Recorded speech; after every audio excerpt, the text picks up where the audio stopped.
Most of the world's famous mountains like Everest, Denali, and Kilimanjaro are of enormous size, visited only by trained explorers and located in exotic locations like Nepal, Alaska, and Africa.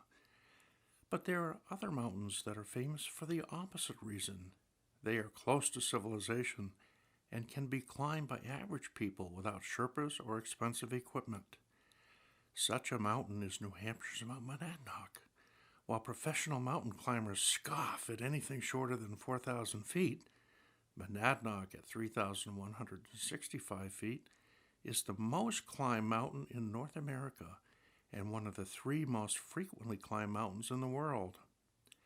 More than 1 million hikers climbed it during the 20th century, and visitors say Monadnock is just the right size, renowned not for its height, but for its beauty, its accessibility, its spirituality, its artistic inspiration, and its history. One reason for its popularity is its unusual 360-degree view, the only place in New England where you can see parts of all 6 New England states. When you climb most mountains, what you see are other mountains, but from the top of Monadnock on a clear day, you can take in parts of Maine, Connecticut, Vermont, Rhode Island, and Massachusetts, as well as New Hampshire. The view takes in the skyscrapers of Boston, the Green Mountains of Vermont, and the summits of the White Mountains in northern New Hampshire. This unusual aspect of the mountain, that it stands all by itself and is not surrounded by other mountains, is the source of its name in the Abenaki language.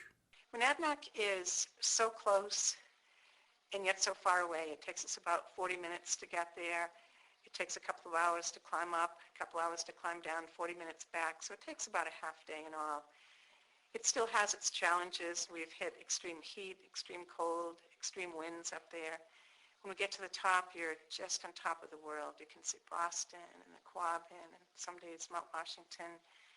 And I see Mount Monadnock at the end of my street. I see it on my way to work in the morning, on my way home, and it just keeps on calling my name every month. I just love Monadnock. When I pull into the parking lot, it's like going home. And I feel comfortable on the trails. I love the back trails. I love to get to the top and look around and see what the visibility is and how far we can see in each direction and try to identify all the other mountains from up there. And I just get a great feeling of accomplishment after climbing Monadnock.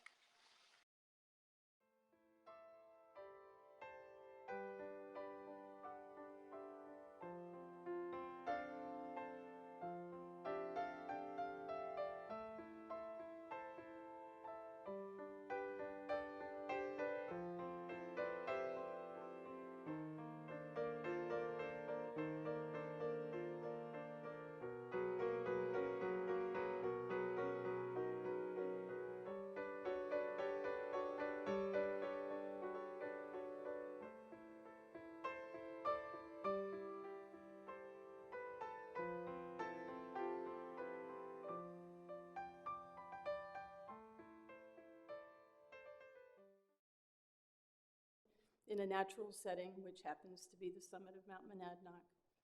It has taught me all my life lessons about enduring hardship, going against the odds and reaching a goal. And those are the metaphorical lessons, but as a performing artist in a often harsh environment, it's taught me so many other things as well. How to be strong in the face of the elements, the natural elements, how to harmonize with the environment, how to teach my dancers how to do the same.